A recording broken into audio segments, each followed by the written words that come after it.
ভেনেজুয়েলার প্রেসিডেন্টকে তুলে নেওয়া হয়েছে, ইরানের খামেনিকে হত্যা করা হয়েছে, আলী খামেনিকে হত্যা করা হয়েছে।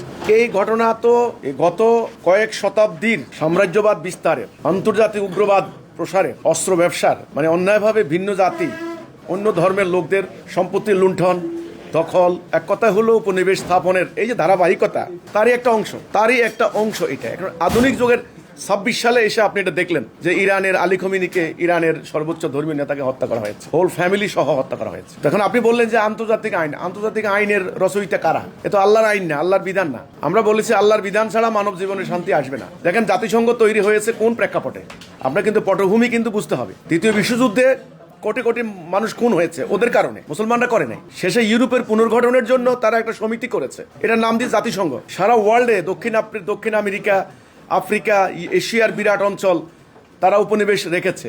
বিশ্বযুদ্ধের পরে তারা নিজেরা ধ্বংস হয়ে গিয়েছে, অনেক ক্ষয়ক্ষতি হয়েছে, ওদের অনেক ক্ষয়ক্ষতি হয়েছে। কাজে ওরা বুঝতে পেরেছে যে তারা আর উপনিবেশ রাখতে পারবে না। এই জন্য তারা চলে যাওয়ার সময় তারা নানান কলা কৌশল দিয়ে আমাদেরকে একটা মানে দাসত্ব ব্যবস্থার শৃঙ্খলে আবদ্ধ রেখেছে।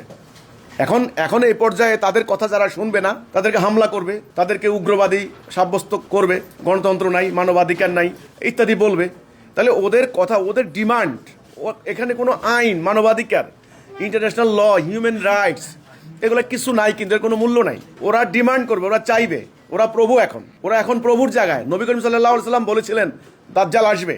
দাজ্জালের রূপক বর্ণনা তিনি দিয়েছেন। আমাদের মহামান্য ইমামুজ্জামান জনাব মোহাম্মদ বাইজিদ খান পন্নী তিনি একটা বই লিখেছেন, দাজ্জাল দ্য জুডিও খ্রিস্টান ম্যাটেরিয়ালিস্টিক সিভিলাইজেশন, ইহুদি খ্রিস্টান বস্তুবাদী সভ্যতা।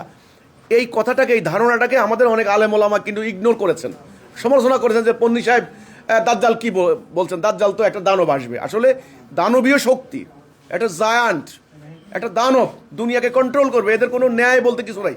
রাসূল বলেছেন এক চোখ কানা, ওদের এক চোখ কানা, ডাইন চোখ কানা। তো আপনি মানবাধিকার, ন্যায়, সাম্য একথা বাতুলতা মাত্র।